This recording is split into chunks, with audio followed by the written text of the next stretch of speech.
Buenas tardes, cordiales saludos desde la ciudad de Buenos Aires. El placer de reencontrarme con ustedes a través de este medio, de esta forma virtual, en estas 18 horas como del reloj, aquí en el escritorio, de este día 10 de noviembre de 2021. El tema que vamos a tratar tiene que ver con la caballerosidad. Quizás difícil de desarrollar en un contexto tan adverso para la misma caballerosidad, pero no imposible. Y hemos querido hacer esta actividad, esta masterclass, en vísperas de la fiesta de San Martín de Tours, el santo que está aquí conmigo en el escritorio, el santo de las Galias. Saludo a todos ustedes con cordial estima, los que están escribiendo pueden escribir en directo con la transmisión y les reitero el placer de reencontrarlos y de saludarlos con cordial estima. Dividí esta charla de amigos en 5 partes para poder hacer un desarrollo lineal de la caballería desde sus orígenes hasta este 2021. Es dable también hacer una pequeña introducción desde el concepto de la antigüedad, ¿no? Desde cuando aparece San Martín de Tours en la vida, en la humanidad, en la historia de Europa y que se proyecta luego a todo el mundo. Y debemos encontrar primero la razón en la oscuridad del tiempo antiguo, ¿no? Una forma tan lejana, tan rudimentaria, desde todo punto de vista, y tan aciaga y particular desde el punto de vista humano, por sobre todas las cosas. Con un hombre un ser humano que encuentra la necesidad de relacionarse con otros y dejar esa primaria o primitiva forma de ser, encontrarse con un par, encontrarse con un congénere, encontrarse con otros que necesitan, al igual que él, vivir uno al lado del otro y por lo tanto trabajar la fraternización. Así que el hombre abandona esa primitiva forma y se agrupa en pequeñas aldeas, en pequeños asentamientos donde empieza a interpretar, a comprender, a armar, a estructurar la vida de relación. Obviamente que el Señor de la historia de Jesucristo, en esa irrupción, en aquel año cero para nosotros cristianos, y la santidad a la que nos llama, ¿no? A una forma con principios rectores hasta el día de hoy, basados en la caridad y en el amor fraterno. Los primeros santos que da la Iglesia, esto también, ya vamos a entrar un poco más para aquí, desde el siglo, de los primeros siglos, porque lo primero que quiero hablar es de San Martín de Tours. Proclamaban a los santos por el martirio, es decir, en los 3 primeros siglos, los 4 primeros siglos de la Iglesia, la santidad a la que estamos todos llamados se alcanzaba, se lograba a través de la proclamación del mismo pueblo. No existía un dicasterio especial en la Santa Sede, en el Vaticano, para tratar el tema, sino que era espontáneo. Se proclamaba la santidad de aquel que había alcanzado heroicamente los principios evangélicos. El primer santo que rompe con esa tradición es San Martín de Tours. Y traigo como ejemplo de la caballerosidad a San Martín, más allá de obviamente de ser modelo de la caballería junto a otros santos, como San Jorge, por ejemplo, que se celebra el 23 de abril. Y también piensen, esto se lo dejo para que ustedes lo puedan investigar en sus casas. Si uno agarra el martirólogo, ve la cantidad de santos, no son muchos los que están presentados, los que están representados a través de un caballo o conjuntamente con un caballo. Yo recuerdo ahora a San Jorge, Santiago, el famoso Santiago de Compostela y algún otro más, pero no son muchos aquellos, además de San Martín de Tours, que la iconografía los representa con un caballo. El resto siempre está en otra posición y sin el equino. San Martín tenía particularidades, no voy a hablarles de lo que ya he estrillado, quizás que es la capa del santo, que en realidad se llamaba clámide, que era la capa corta que utilizaba el ejército griego y el ejército romano.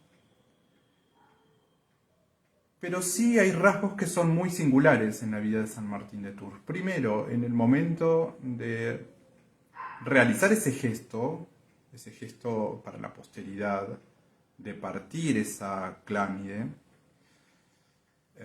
donde después se encuentra quizás la razón al término capilla, pequeña capa, etcétera, que ustedes habrán leído y se habrán interiorizado. Llama la atención estos rasgos que salen de la lectura común del Santo de las Galias. Primero era un joven.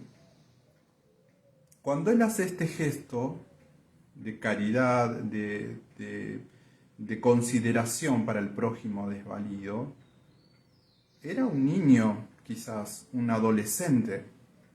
Se lo denominó un catecúmeno. ¿Y qué era un catecúmeno? Era aquel que se preparaba para el bautismo, ni siquiera para la comunión, se preparaba para ingresar a la común unión de la iglesia. Y San Martín fue bautizado a los 18 años de edad. Él realiza el gesto de partir su capa corta, su capa pequeña, la propia que le había provisto el imperio, previo a los 18 años. Ese es un primer rasgo, la juventud temprana de San Martín de Tours. Y si bien era húngaro, si bien había ido a las Galias con el ejército romano y tenía una instrucción castrense, era soldado, ya a temprana edad, en esa etapa de catecúmeno, muestra y demuestra una inclinación especial de preocupación y de ocupación hacia el otro. Entre los rasgos que dejó San Martín, además de esto, se lo bautizó por el propio Gregorio de Tours, San Gregorio de Tours, el obispo que lo siguió, como el gran taumaturgo, porque San Martín obró milagros una vez que ya su santidad se regó por toda Europa, principalmente por Francia, donde tiene más de 5.000 iglesias con su nombre, su patronazgo, siendo centro de peregrinación. Es decir, esos milagros que obra San Martín era como punto de referencia para la cristiandad europea que acudía al lugar donde había quedado su cuerpo y obraba de esta manera, taumaturgamente, milagros. Así que fue denominado el gran taumaturgo, a donde peregrinaron los reyes merovingios, los reyes carolingios, los capetos, los Valois, los Borbones. Y sigue siendo un lugar de encuentro espiritual para toda Europa. Entonces el primer rasgo, además de estas particularidades de ser un niño muy joven, de obrar milagros, nos dejó una gran enseñanza que es, obviamente, la caridad, demostrar caridad para el prójimo o con el prójimo. Por lo tanto, yo lo tomo como el modelo de la caballería, una caballería que debe inspirar misericordia y caridad. Y esa misericordia y esa caridad fue no profesada con los labios por San Martín, sino realizada en hechos y en actos concretos. Este que es el augural de su vida de santidad y los que hizo luego siendo el padre de la vida monacal para toda Francia. San Martín tuvo la bendición de que Dios le dio en aquel entonces, estamos hablando, para ser exactos, el año de muerte de San Martín, el 397, un hombre longevo, muere a los 80 años, Dios le da esa posibilidad. Y tiene también dentro de esos tres rasgos tan singulares que quiero señalarles, además de compartir la capa con quien la necesitaba, que es el mismo Cristo, pero no es el Cristo del momento, es decir, no es que ese mendigo le habla, sino que él tiene un sueño y Cristo le habla y le dice, en la noche siguiente, Martín, aunque simple catecúmeno, ni siquiera era cristiano, me ha cubierto con este vestido. Y ese Cristo es aquel mendigo. Esto llama a la reflexión desde el punto de vista de hace el bien sin mirar a quién, ¿no? Y tiene que ver con los principios de la caballería. Tiene que ver con que hay muchos Cristos que están al lado nuestro y que muchas veces no los vemos. Y al no verlos, no los consideramos. Y al no considerarlos, no actuamos. Por lo tanto, estos rasgos de este santo, de San Martín, cuya fiesta litúrgica es mañana, abre para mí la puerta de la caballería que va a venir luego. Y es modelo de la misma y un inspirador de misericordia y caridad. Bueno, San Martín ha tenido una vida prolongada, ha sido padre, es padre de la vida monacal en Francia, desde sus famosos monasterios por él fundados, y ha dado esa inspiración y ese ejemplo que hasta el día de hoy es guía rectora para aquellos que viven con el espíritu de la caballerosidad.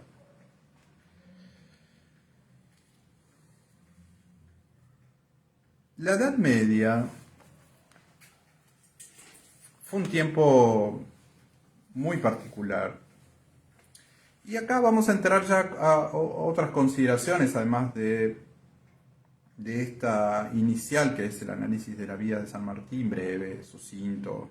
Podríamos estar muchísimo analizando los documentos que hablan de él, etcétera, pero en la simpleza del ejemplo está la riqueza del legado de San Martín, ¿no? En un gesto que perdura hasta el día de hoy, que es compartir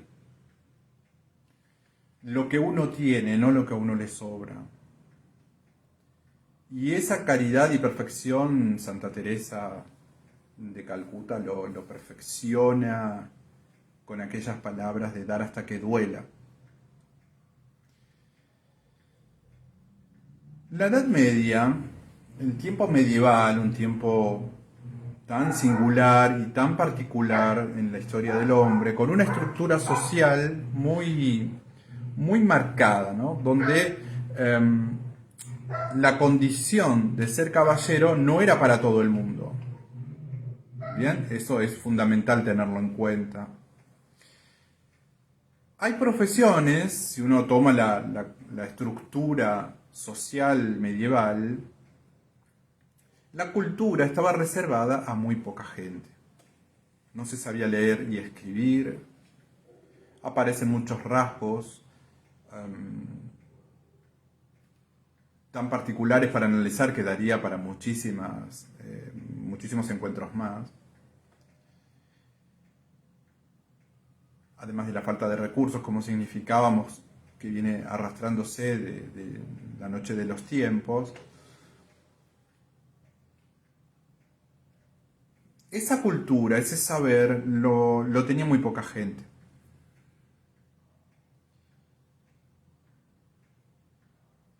Aquel que no había nacido en una cuna noble, que no tenía nobleza de nacimiento, pero que quizás cierta,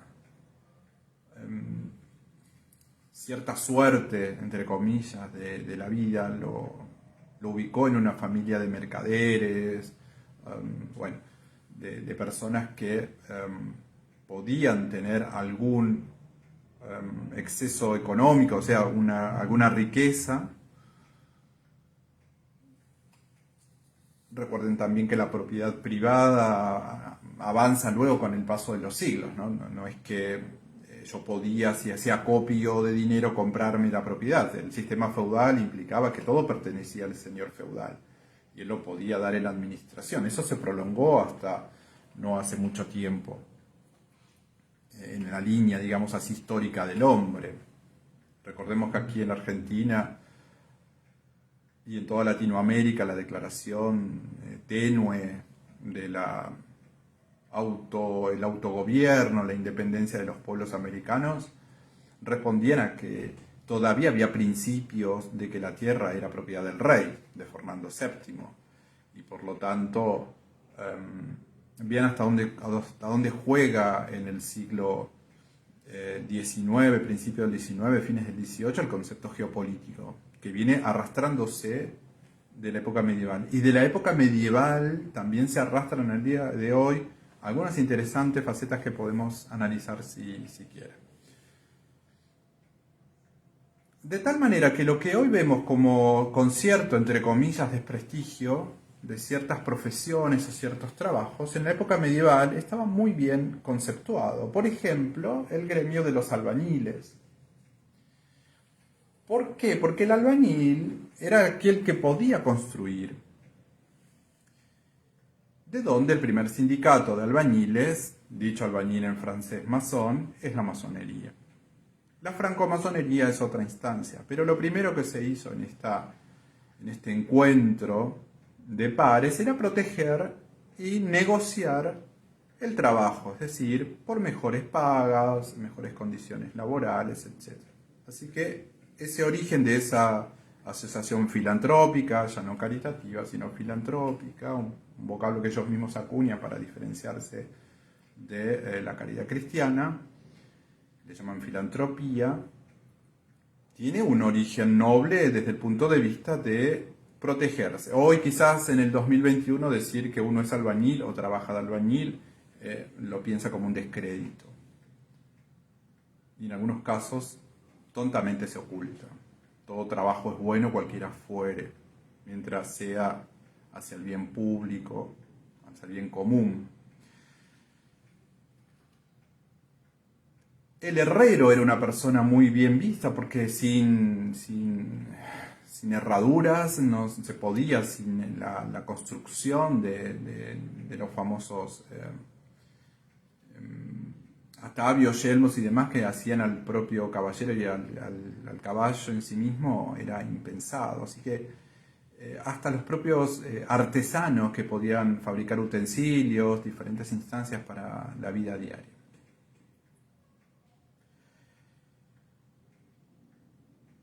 El caballero era la condición a la cual se podía aspirar dentro de esa estructura social cuando uno no había nacido en una cuna noble. Y esa cultura que les decía, ese conservar, ese proteger, ese legado de la cultura milenaria, lo tenía la alta nobleza y el alto clero. No lo tenía el bajo clero ni la nobleza más elemental, sino que era un rasgo característico de aquel que podía acceder, podía leer, podía entender, podía comprender y podía disponer que eso fuese pasado a otra generación. Lo que da sentido al vocablo de la fiesta que hoy celebramos también en Argentina, que es la tradición. La tradición no es solamente el folclore, sino que la tradición se basa y se sustenta en la concesión, y eso es traditar en latín, es el ceder, el conceder, el transmitir conocimientos, valores, aprendizajes de generación en generación, ¿no? La tradición es como el eslabón permanente que sigue uniendo la cadena de la cultura universal. Si lo circunscribimos solamente a conservar la parte folclórica, estamos viendo una parcialidad y estamos cometiendo quizás una torpeza de interpretación. Entonces, ante la amenaza y el sistema de aldea, de protección, hoy en mis redes lo pueden buscar, posteé el castillo de Carcassonne, donde tuve el privilegio de estar hace unos años. Todavía conserva esa vieja estructura de la ciudad amurallada, del pueblo, el castillo y del señor que le daba protección a cambio de algo que los campesinos, el aldeano podía hacer. El villano. El villano no era una persona mala, sino que el villano era aquel que vive en la villa. Y la villa no son lugares donde vive gente humilde. De hecho, nosotros, por ejemplo, en un tiempo ya muy cercano vamos a cantar villancico, que es el canto del villano, del que vive en la villa, que recordaba el tiempo del nacimiento a través de estos juglares, estos cantos populares, que también se transmiten de generación en generación en base y sustento de la tradición que estamos diciendo. Entonces, en esa estructura medieval, aquel que podía ser acopio de algo, lo primero que hacía era comprar caballos, porque no podía adquirir otras cosas. Y el caballo, ¿por qué tomó ese protagonismo que termina hasta definiendo aquel que tiene actitudes y expresiones de buen trato hacia el otro? Porque con los caballos se tenía poder de negociación. ¿Con quién? Con el señor feudal. Yo ponía 3, 1, 4 caballos, lo que pudiera tener, porque además al no tener propiedad era lo que podía transportar, lo que podía llevarme conmigo. No había un concepto de raíz y de estirpe y de quedarme asentado en un lugar, sino que el sistema hacía que ante los bárbaros, ante cualquier instancia adversa, tuviera que mudarme. Eso muchos pueblos fueron incorporándolo, y sobre todo los pueblos nómades son aquellos que aprendieron a tener elementos de negociación, como por ejemplo los gitanos, los judíos en la diáspora, de manejar mucho oro porque era lo que podían llevarse. Lo hemos visto recreado hasta en películas de la lamentable situación del genocidio nazi y demás, pero era lo que se podía. Todavía había un concepto hasta este tiempo tan particular del tercer milenio, donde el oro casi no se muestra ni se lleva a ningún lado. Pero quizás es una inversión que muchos hacen. Se invertía, utilizo ese término, invertían en caballos y llegado el caso lo ponían en negociación con el señor feudal. Muy bien. ¿Para qué? Llegado el caso, a cambio de quitas de impuestos, prebendas, cierto guiño del señor, pudiera yo, y además favorecer a la defensa comunitaria, negociar a través de mis caballos. Ese es el origen, digamos, la génesis de la caballería. Esa caballería con las cruzadas adquiere una dimensión especial. Una dimensión especial que en algunos casos llevó, mejor dicho, a transformar y a fusionar en un monje guerrero, algo que nosotros quizás sea inconcebible para este tiempo en el que vivimos, el hecho de matar por la fe, digamos, ¿no? Por lo menos para los cristianos. Esto fue muy cuestionado internamente dentro de la vida de la iglesia porque violentaba el principio de no matarás. Pero bueno, ahí se cruzan otras instancias que podríamos también hablar mucho tiempo sobre quiénes podían o quiénes debían morir. En aquel entonces, las cruzadas, el recupero al Santo Sepulcro, da origen a las tradicionales órdenes de caballería. Eh, Estamos hablando de estos caballeros. Caballeros que tenían primero el poder adquisitivo suficiente y que se accedía a la caballería después de pasar cierto tiempo de prueba. Estamos en esa inflexión entre el inicio de la Edad Media y hacia el año 1000, pongamos, desde la baja y más profunda Edad Media hasta la Edad Media de las Cruzadas, esa condición de tener caballos, de ponerlo al servicio del Señor, de poder, digamos, negociarlo, encuentra un perfeccionamiento, entre comillas, a través de las tradicionales órdenes de caballería, como ustedes le deben recordar, los templarios, la Orden de San Juan de Jerusalén o Caballeros de Malta, la Orden de San Lázaro, los teutónicos y algunas otras más.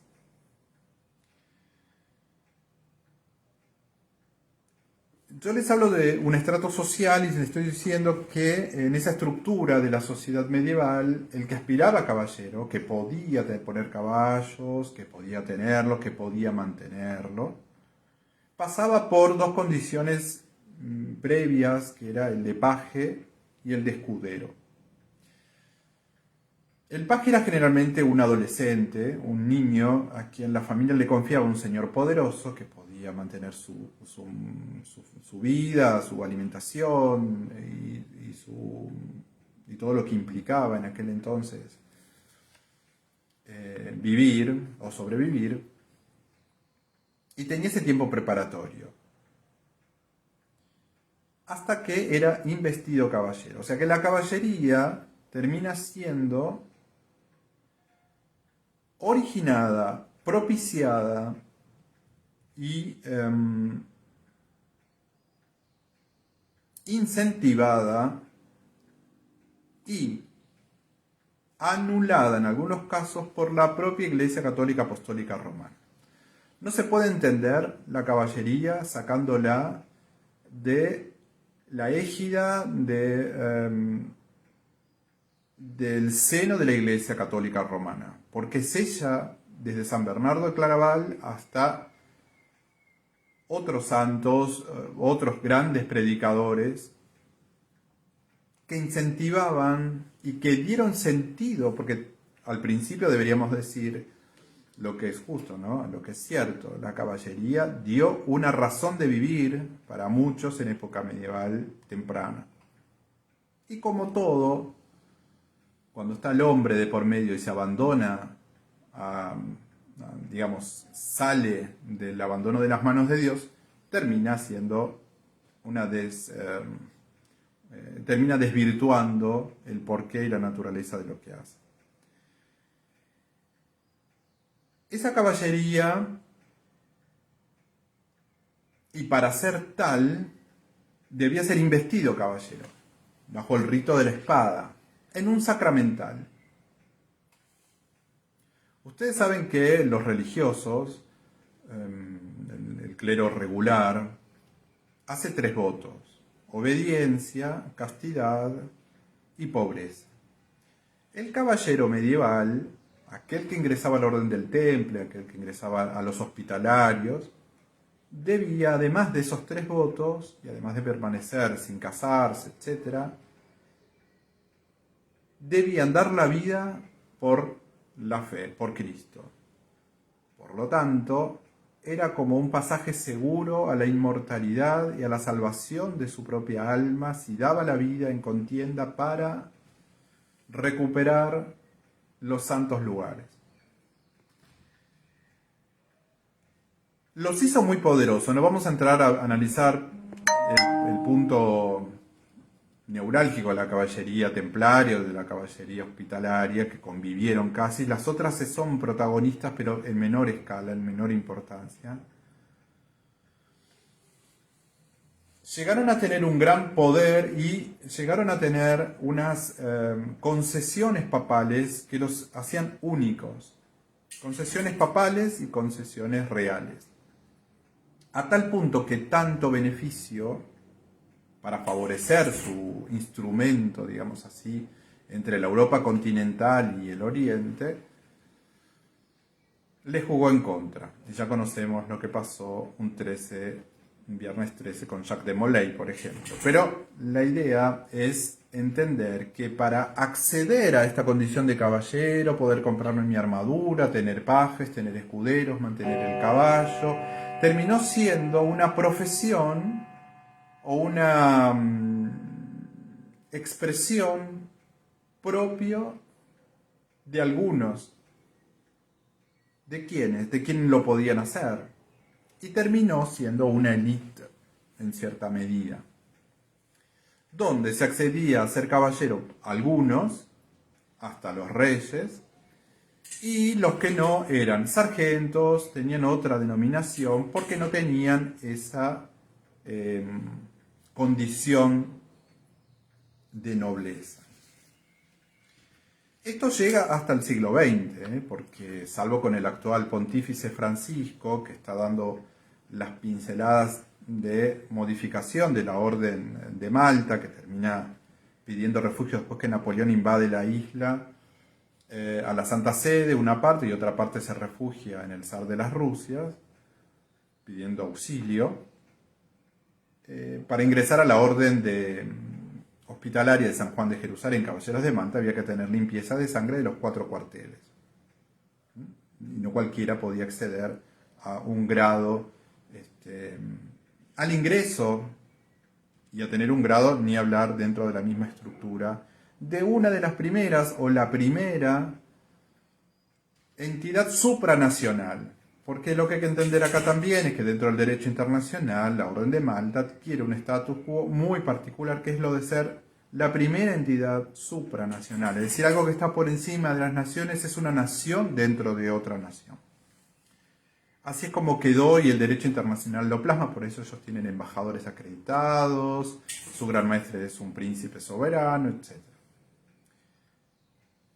Esta es una instancia que podríamos analizarla durante mucho tiempo, pero que no quiero detenerme en esto. Pero sí podemos sacar en concreto lo siguiente hasta el momento. Primero, el padre de la caballerosidad en sí mismo fue San Martín de Tours. Indiscutiblemente San Martín de Tours es el padre de la caballería desde mi punto de vista. No tan solo porque era soldado, sino porque enseñó lo que es la caridad y el pensar y el preocuparse y ocuparse por el otro.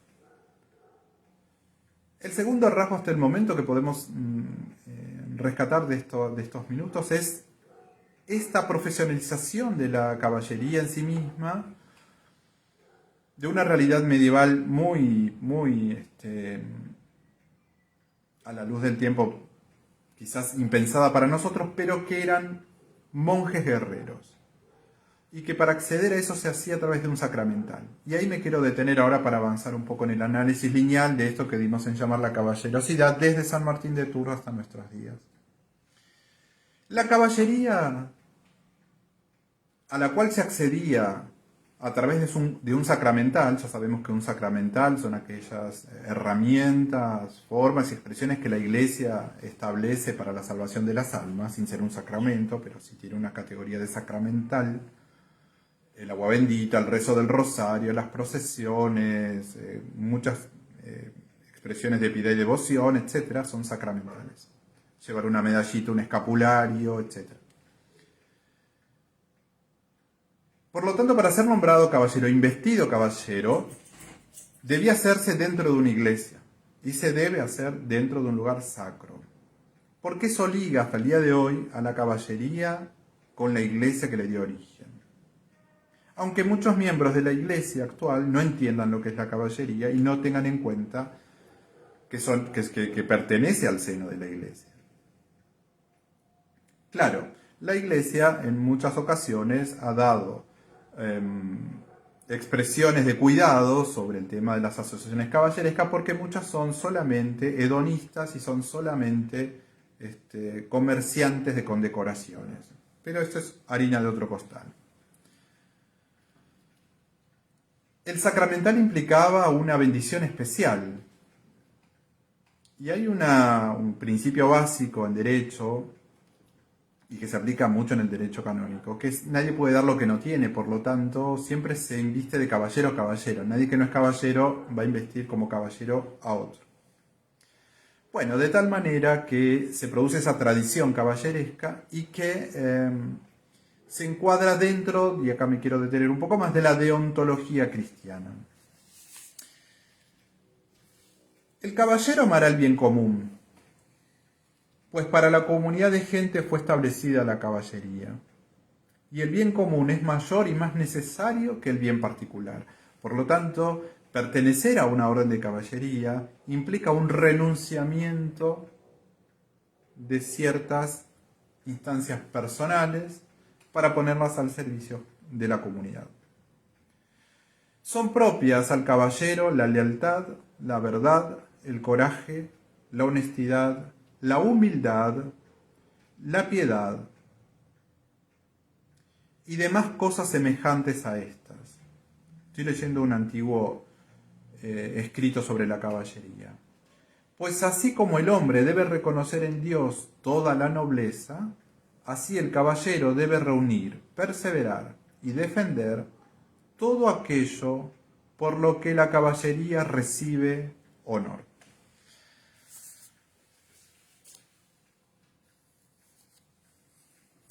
Este concepto de la deontología cristiana es el núcleo de la caballería y es lo que se pudo prolongar con el paso del tiempo hasta nuestros días. El caballero en ese sacramental, en ese juramento solemne que se hace para sí mismo, para su gran maestre y para los demás, que se pone al servicio comunitario, tiene que velar por, como bien dijo el escrito, pero se lo reitero, por los pobres, por los indefensos, por los cautivos. O sea, no cautivos físicos, sino en este tiempo podemos proyectarlo a aquel que está cautivo de drogas, por el dinero, por la tecnología, por otros vicios. Y por todos los necesitados. Por eso, hasta el día de hoy, aquel que tiene un acto por quien lo necesita recibe la denominación de caballero. Darle el asiento a una persona, cruzar a un no vidente, ayudar a una persona X, a una dama, a otro par, habla de un gesto de caballerosidad. Y así se dice, qué caballero haber hecho tal cosa. Dentro de esta deontología quiero leerles de la Biblia el pasaje de San Pablo que dedica a los Efesios en la epístola, en el capítulo 6, al final del capítulo, promediando el final del capítulo, dice: Por lo demás, hermanos míos, confortaos en el Señor y en su virtud todopoderosa. Revestíos de toda la armadura de Dios, para poder contrarrestar a las acechanzas del diablo o del demonio. Porque no es nuestra pelea solamente contra hombre de carne y sangre, sino contra los príncipes y potestades, contra las adelides de estas tinieblas del mundo, contra los espíritus malignos esparcidos en los aires. Por tanto, tomad las armas todas de Dios, o todo su arnés, para poder resistir en el día aciago y sosteneros apercibidos en todo. Estad, pues, a pie firme, ceñidos vuestros lomos en el cíngulo de la verdad y armados de la coraza de la justicia, y calzados los pies prontos a seguir y predicar el evangelio de la paz, embrazando en todos los encuentros el broquel de la fe, con que podáis apagar todos los dardos encendidos del maligno espíritu. Tomad también el yelmo de la salud es la esperanza, y empuñad la espada espiritual, o del espíritu, que es la palabra de Dios, haciendo en todo tiempo, con espíritu y fervor, continuas oraciones y plegarias, y velando para lo mismo con todo empeño, y orando por todos los santos o fieles. Esto lo dice San Pablo en la epístola a los Efesios. Interesante, pareciera que se adelantara al tiempo medieval, pero obviamente ya existía en aquel entonces, en el tiempo de escritura de esta epístola, de esta carta, una milicia, él habla hacia la milicia de Cristo, que es como es denominada la caballería medieval. Bueno, vamos a referirnos ahora al avance y auge de la caballerosidad en la Edad Moderna. Vamos a pasar del estamento medieval a la corte.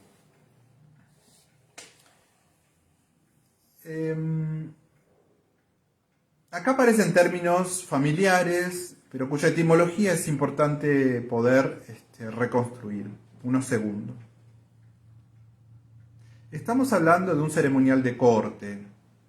El ceremonial de corte se llamó cortesanía. El padre de la cortesanía francesa, por ejemplo, fue Felipe de Orleans, el hermano del rey, que es el padre de la etiqueta francesa. Esa cortesanía, esas disposiciones de el buen entendimiento, la buena forma, la calidad y calidez de las relaciones de corte, es el término que le da origen al vocablo cortesía. De cortesanía pasamos a cortesía. Y la cortesía es el buen hábito del respeto mutuo, del agrado mutuo y del respeto, porque obviamente que la cortesía está basada en respeto y consideración al otro. Esa cortesía de los tiempos más de la Edad Moderna tiene un quiebre con la caída de los Luises, tiene un quiebre cuando el sistema teocrático es cuestionado, pero metagenealógicamente permaneció en el subconsciente colectivo. Se le ha querido dar diferentes denominaciones, el mismo pueblo francés, ya el pueblo revolucionario, aquel que empieza a ser contestatario y que de él se va a propagar por toda Europa y América. Así como los masones empezaron a hablar de filantropía en vez de caridad, los revolucionarios franceses, los jacobinos, empezaron a hablar de civilité en vez de cortesanía.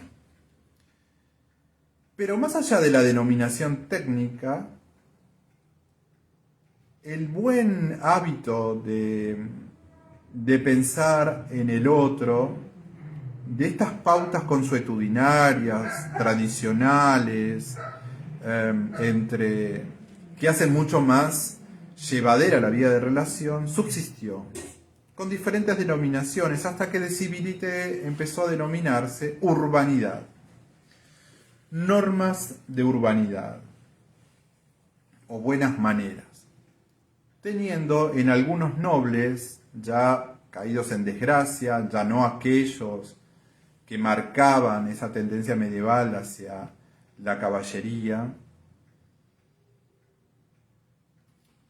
encontraron una manera de subsistir a través del escrito de esa forma de educación que habían recibido, y que empieza la corte, la nobleza, a tener un estilo de vida, una forma, unas expresiones refinadas de convivencia, pero le faltaba el sustento económico para hacerlo. Recuerden que de la Revolución Francesa hay muchos términos y muchas instancias que actualmente, sin pensarlo, son parte de nuestro concepto diario. Por ejemplo, la cubertería francesa tiene razón de ser con una polla a cubiertos porque la revolución incauta, la platería de los nobles para la causa de la revolución y le deja un solo juego de cubiertos, por ejemplo. El pueblo francés también empieza a adornar las mesas con flores, algo que hacemos muy comúnmente nosotros actualmente, pero que era porque fruteras y demás cuestiones de noble material fueron incautadas por la revolución y por lo tanto dan origen y tenemos origen de muchas cosas que hoy cotidianamente vemos como habitual, decorar una mesa con flores o el uso del apoyo a cubiertos, etcétera, que está de moda totalmente, pero tienen un origen en este cimbronazo de instancias históricas. Bueno, estos nobles empiezan a escribir libros. Yo recuerdo una gran maestra que fue la baronesa Staffe o baronesa de Staffe, y así hubo muchos otros que escribieron y subsistieron como nobles, ya con la cultura pero sin el poder adquisitivo, y encuentran en el proletariado una, no un par, pero sí una realidad que pretende fusionar. El proletariado se encuentra, y cualquier similitud con lo que pasa actualmente en el mundo es pura coincidencia, o mejor dicho, es consecuencia, se encuentra con un poder adquisitivo alto y una torpeza de formas y de modos muy alarmante. Por lo tanto, esa primera burguesía, estamos hablando de inicio del siglo XX, fines del XIX, principio del XX, que se prolonga hasta nuestros tiempos, pero que sigue siendo una burguesía con conciencia y con llamado interno al refinamiento. La burguesía actual lo que tiene es la torpeza de olvidarse de buscar el refinamiento. Por lo tanto, tenemos ricos o personas con billeteras holgadas de una gran pobreza espiritual por un lado y de convivencia por otro. ¿Y qué pasa con la caballería? Porque lo que tenemos que analizar es la caballería en sí misma, ¿no? Es esto, no quiero irme por las ramas, pero la caballería se va a fundir en el término de buenas maneras.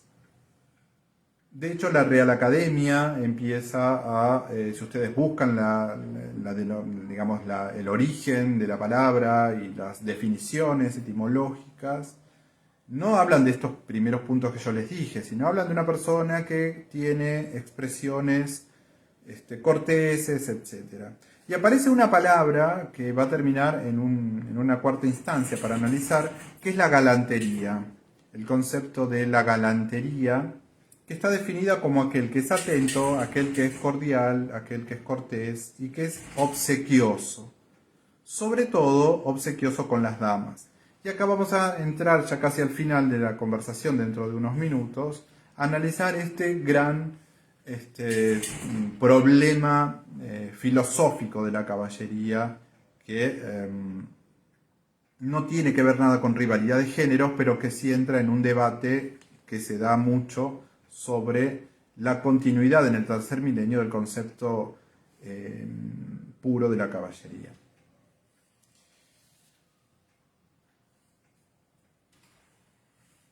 La caballería debe ser generalizada, esto es indudable. Necesita este tercer milenio que la caballería se encuentre diseminada y que en esa conquista de nuevas instancias también conlleve la reflexión, por ejemplo en el mundo de las damas, de tener una señora caballerosa. Claro, el primer punto les voy a dar la definición de la RAE. Dice que la caballerosidad es cualidad de caballeroso. Y dice que caballeroso, este adjetivo, es dicho de un hombre que se comporta como un caballero, con distinción, con nobleza y con generosidad.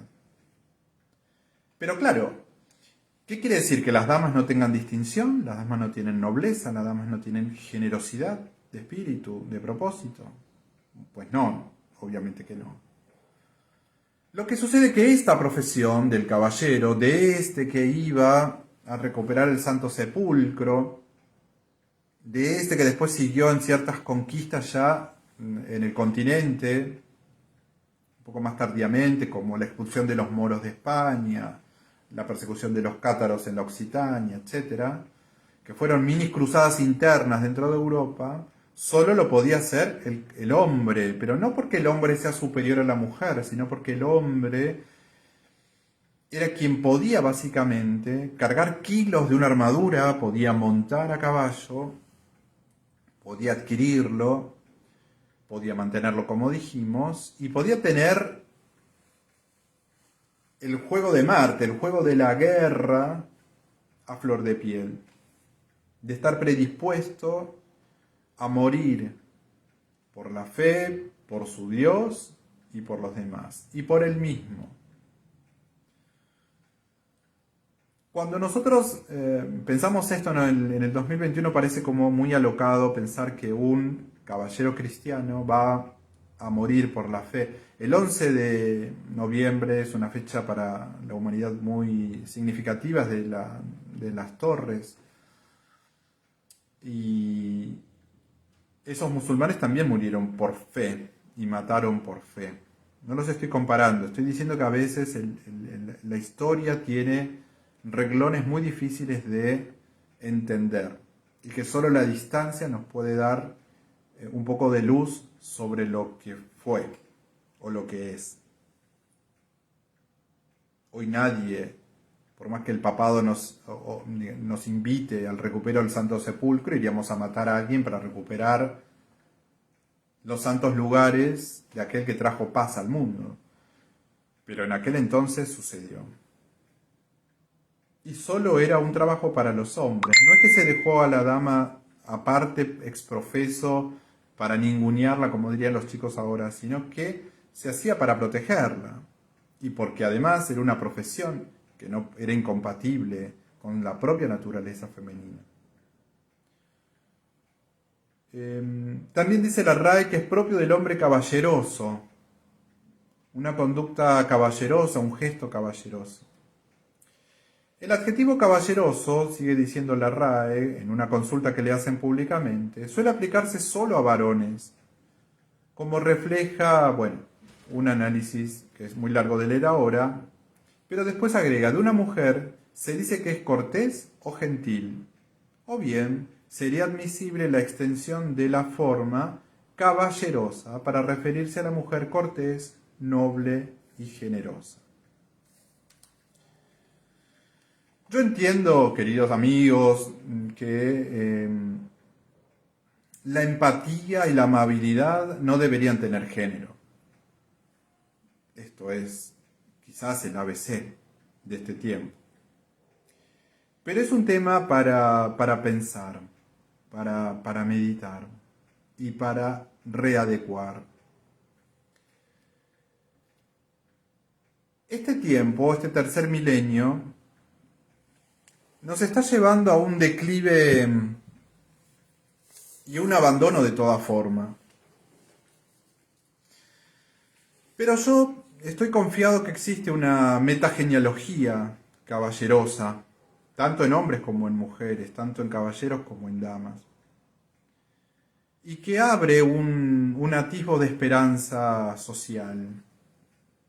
Confío en esa metagenealogía, en esa condición de transmisión de estos principios de generación en generación por la tradición. Y también decirles que en la actualidad existen asociaciones caballerescas como aquellas de los templarios y aquellas de los hospitalarios y tantas otras. Para resumir, para no ser tan extenso, quiero terminar uniendo el concepto de la caballería y el ceremonial, que es mi profesión. Pero que es dable entender también que no puede haber un buen ceremonialista que no sea un buen caballero, o una buena ceremonialista que no sea una verdadera dama. Puede parecer que la caballería hoy es algo lejano, abstracto, de otros tiempos, pero el espíritu de la caballería tiene un espíritu, no es otro que el de la defensa de los valores del Evangelio. Por eso insisto que esa condición de caballero encuentra su razón y su sustento en la deontología cristiana. También la caballería busca la santificación personal, la defensa del más débil y la ayuda mutua, sin importar el origen, la condición o el pensamiento del otro. Estos principios ancestrales siguen teniendo plena vigencia en este 2021.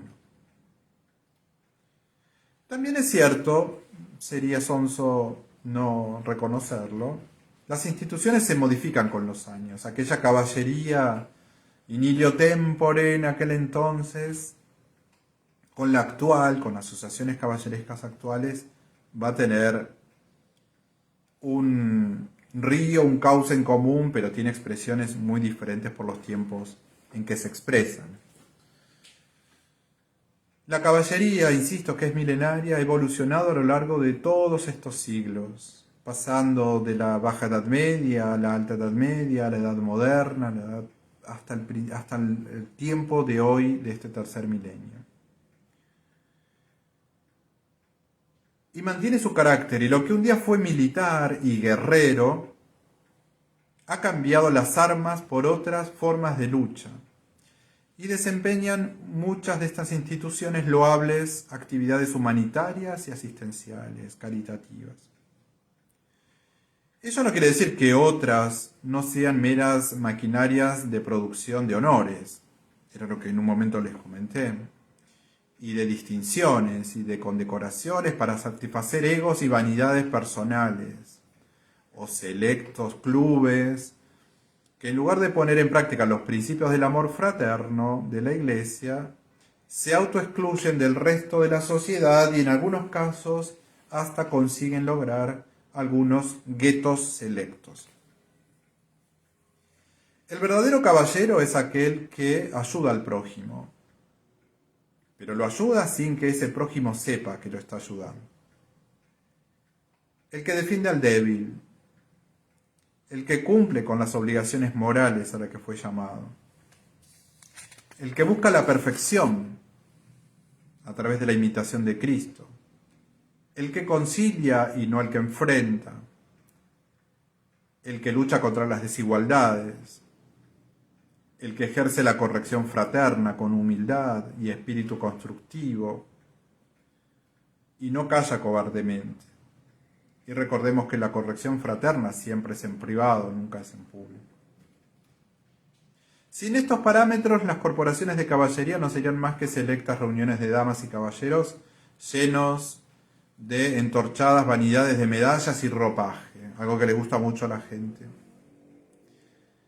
Quien se compromete a llevar con honor una cruz sobre su pecho, debe cargar con la cruz sobre sus hombros y seguir a Cristo hasta el final.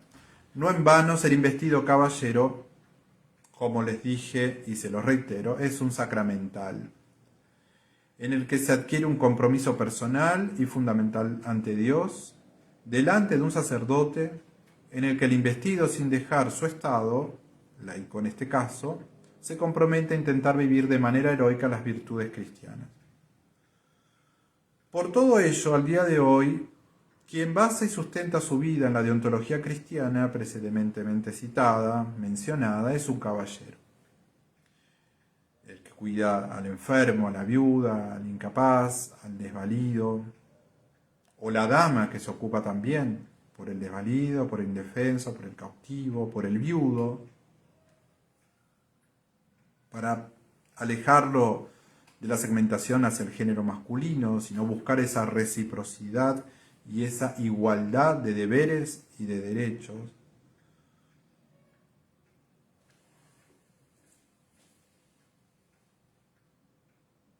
Lejos y distante queda el vago concepto de ser caballero solo por nacer hombre. Y en el caso de las damas, en algunos varios, por no decir la gran mayoría, el tratamiento de caballero le queda holgado. Nuestras armas ya no son metálicas, sino espirituales. La oración permanente y confiada, a la luz de la palabra que leímos de San Pablo. Armados con ella nos sentiremos todopoderosos contra el maligno en todas sus formas. En la maledicencia, los rumores, el apego a los vicios del presente siglo, que son el hedonismo que nos hace incapaces y anula nuestros dones, adicciones en sus diversas formas, y un largo etcétera. Esta es la armadura más sencilla del caballero, su fe. La mística panoplia es la rectitud, la justicia, la paz y la fe. Como armas defensivas y como ofensivas, las palabras debidamente inspiradas que debemos solicitar siempre y humildemente al Creador. Palabra que debemos consistir en el ejercicio de la caridad, que nos impulsa a obrar en nuestro prójimo y con nuestro prójimo como Dios se porta con nosotros. Si Él nos perdona, nosotros debemos perdonar también. El sello existencial es el más dulce y más fuerte que podríamos tener. Se llama amor fraterno, que todos nos debemos y queda mutuamente en la tolerancia. Busquemos en Dios un castillo de refugio, pues contra su voluntad nada se resiste. Para eso vino Cristo, dice San Juan, ¿no? Para que tengamos confianza en el día del juicio. Por último, y cerrando ya esta hora de este encuentro, agradeciéndoles sus comentarios y la presencia de ustedes aquí, el ceremonial, el protocolo y la etiqueta son propios de los caballeros. Quien pretenda ejercerlo, quien pretenda ser caballero, quien pretenda ser una dama, y lo que es peor en muchos casos, enseñarlo, sin esta intrínseca y necesaria condición, pierde el tiempo en vanidades hedonistas y carentes de sentido. Les envío un cordial saludo a todos y los invito a que recuperemos el principio rector de la verdadera caballería, que no es colocar solamente en una toilette un hombrecito y una mujer para decir que esto es una dama y un caballero, sino que es un estilo de vida, una forma de administrar ese compromiso que tenemos con el Creador y ese compromiso que tenemos con nosotros mismos de forjar un mundo mejor. Y no es imposible, depende de cada uno de nosotros. Y todos podemos ser damas y caballeros. No hace falta, hoy en día, si bien lo pueden canalizar a través de instituciones de caballería, todos están llamados a ser soldados en esta cruzada de la defensa del arte de la convivencia, de la educación y de la cultura. Y aquel que lo sienta, aquel que lo tenga en su interior, que se sienta un caballero, que se sienta una dama, pues bien, no apague la mecha encendida, siga siendo luz para que otros puedan entender que hay estilos de vida superadores y referenciales para aquellos que muchas veces buscan una guía y no la pueden encontrar. Mañana, Dios mediante, una de las asociaciones caballerescas que yo presido, que es la Orden de Santa María de Buenos Aires, tiene como protectora San Martín de Tours, celebra al Santo de las Galias, que además es el patrono principal de la Arquidiócesis de Buenos Aires, donde nos encontramos, en la parroquia de San Ignacio, en la calle Bolívar, cerca de Plaza de Mayo. A la 1 del mediodía es la misa solemne. Si están en Buenos Aires, con mucho placer nos encontramos allí. Les envío un cordial saludo a todos, que estén bien, y el cariño y el respeto hacia ustedes de siempre. Nos vemos en un próximo encuentro. Que estén bien.